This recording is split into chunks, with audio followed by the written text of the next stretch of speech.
Assalamualaikum warahmatullahi wabarakatuh. Perkenalkan, nama saya M. Hafiz, NIM 12050513934. Saya mahasiswa Teknik Elektro UIN Suska Riau semester 2. Saya di sini akan menjelaskan materi tentang fiber optik mengenai komponen plan. Nah, apa itu komponen plan? Komponen plan itu merupakan komponen yang diletakkan di bagian dari OSP dan ISP yang biasanya diletakkan pada luar gedung atau OSP dan dalam gedung atau ISP. Pada umumnya, komponen plan ini terdiri dari 3 bagian. Yang pertama, ada termination box. Termination box itu tempat untuk terminasi. Nah, termination box itu terdiri dari 3 bagian. Yang pertama OTB, kedua ODF, ketiga ODP. Yang kedua ada joint closure. Joint closure itu sebagai alat seimbang.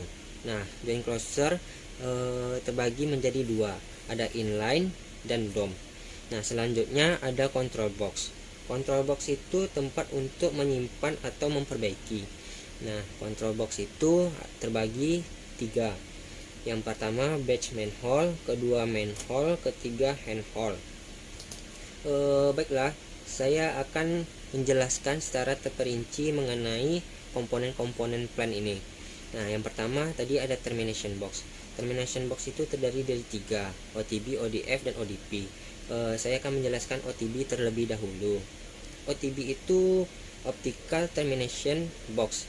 Nah, OTB itu seperti ini gambarnya. Gambarnya seperti ini. OTB ini terletak pada luar gedung atau OSP dan ISP atau dalam gedung. Kenapa bisa OSP atau ISP? Tergantung OTB ini. Nah, cara kerja OTB ini seperti ini. Yang pertama, masuk lewat fiber kabel. Nah, lalu sampai sini dia akan dibelah jadi cup. Nah, cup itu keluar, lalu cup yang keluar tersebut dibelah dan keluarlah core-core-nya. Nah, core-core itu disambung melalui plug pigtail namanya dan akan menuju ke konektor. Baiklah, selanjutnya ada ODF. Nah, ODF itu optical distribution frame. Nah, ODF itu transmisinya yang multiple, dia bisa bermacam-macam rute. Sini akan bergabung di satu tempat ya, yang mana namanya determinasi. Nah, determinasi ini tempat perkumpulan dari keempat rute tersebut. Nah, di dalam determination ini ada ratusan core yang terdapat di dalamnya. ODP.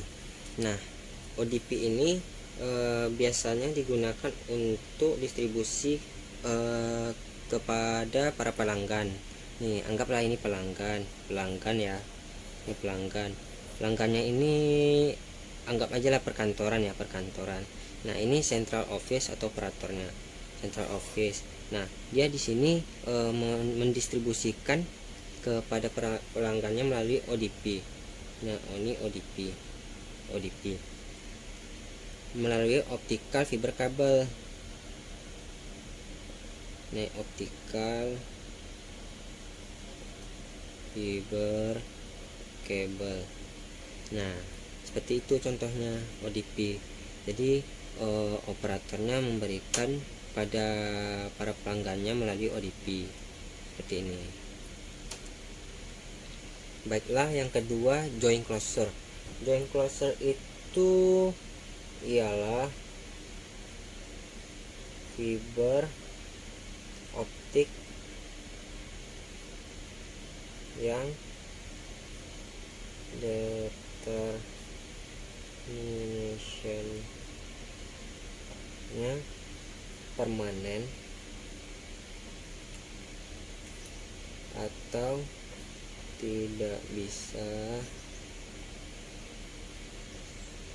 dirubah.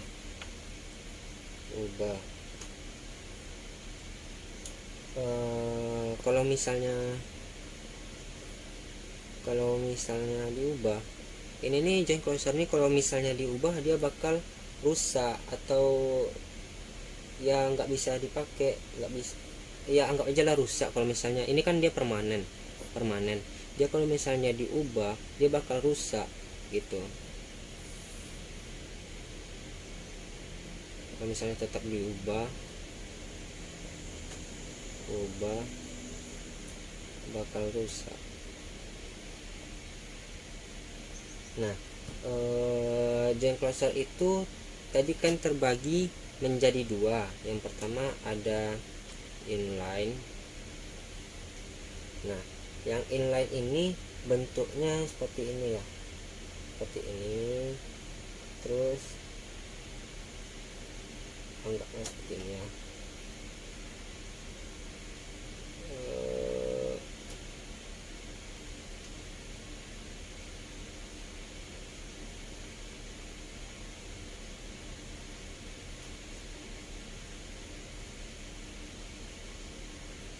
Ada seperti ini.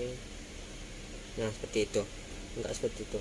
Nah, yang ini nih, inline ini nih, dia ditaruh di bawah tanah, di bagian laut, dan ada juga di tiang listrik. Jadi itu dia tuh bisa dibilang barang mahal, barang bagus gitu loh.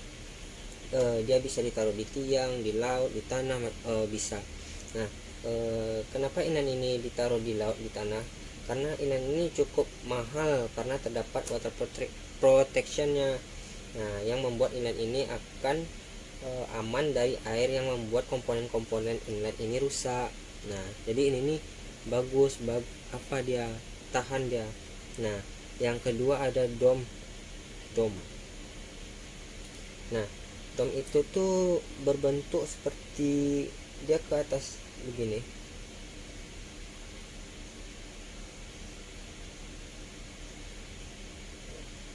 Seperti itu.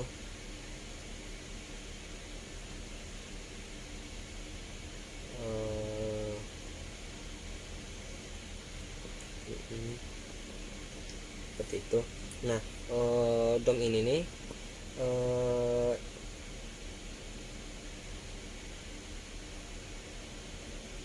nah, dom ini nih tidak dapat tidak ada water protectionnya. Nah, jadi jika ada air masuk ke dalam si dom ini, akan membuat warna-warna hilang pada core yang tersambung. Kalau misalnya hilang, susah juga proses maintenance-nya atau memperbaiki kerusakan-kerusakan lainnya. Nah, jadi ini kalau kena air dia bakal mudah rusak dia, seperti itu. Yang ketiga ialah control box. Nah, control box itu yang kita ketahui tadi ada 3. Ya, betul, ada 3. Ya, ada 3. Nah, yang pertama ada batch manhole.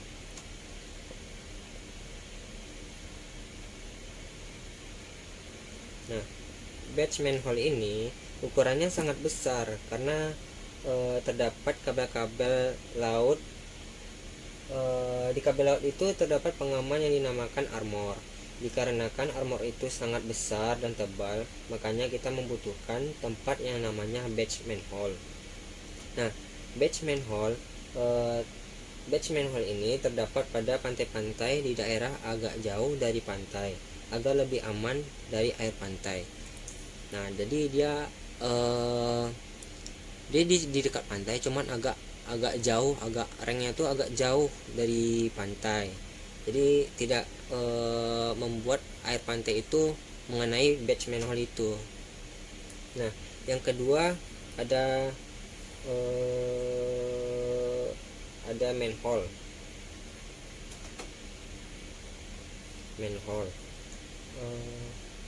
Oh ya, batch manhole terdapat armor.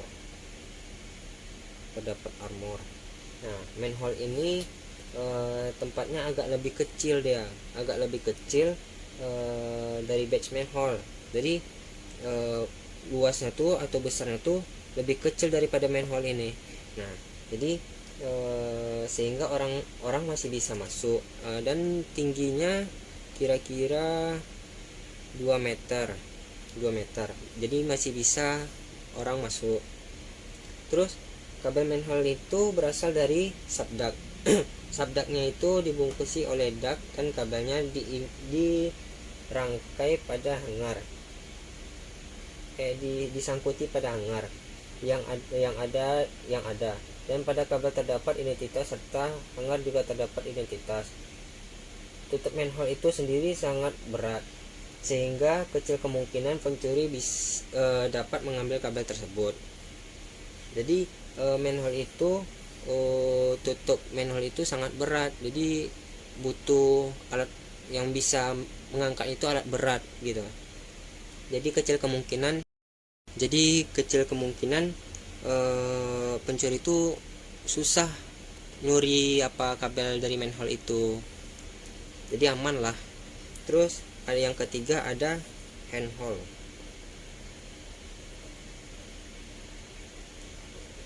Handhole itu cuman bisa dimasuki oleh tangan, jadi badan manusia pun tidak muat di dalamnya, jadi cuman tangan aja yang bisa masuk ke dalam handhole itu.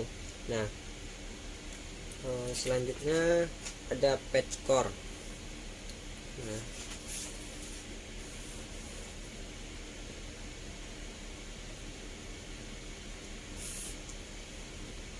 patch core itu ada berbagai macam jenis. Yang sering dipakai di Indonesia itu ada SC, LC, dan FC. Nah, SC itu masangnya cuman dicolokkan saja, jika cuman dicolokkan gitu, kalau ingin dilepas tinggal ditarik saja. Jadi kalau LC, cara memasangnya itu ada tombol atau apa, kalau ingin dipasang dipencet dulu baru dipasang, kalau pengen dilepas dipencet lagi baru ditarik, dan lepas. Nah, dan yang satu lagi FC. FC itu cara masangnya diputar dulu, dicolokkan, diputar, terus jika ingin dilepas dia diputar lagi dan ditarik gitu. Jadi FC ini bisa dibilang sangat aman walaupun cara pemasangnya agak rumit. Nah, selanjutnya ada optical plan. Nah, optical plan ini anggaplah di sini ada central office A. Di sini ada customer A, customer B, dan customer C. Di sini ada central office B. Nah, di sini dia terhubung dari central office A ke central office B. Nah, seperti ini. Lalu di sini ada customer lagi, customer D, customer E, dan customer F. Nah, jadi di sini nih kabel ini anggaplah ini di sini jalan kan. Terus kabel di sini nih terdapat 4 cup, dan satu cup itu berisi 12 core. Nah, jadi jika customer A ini ingin terhubung dengan kabelnya central office A, nah jadi dia memutus core atau cup di sini. Jadi dia tuh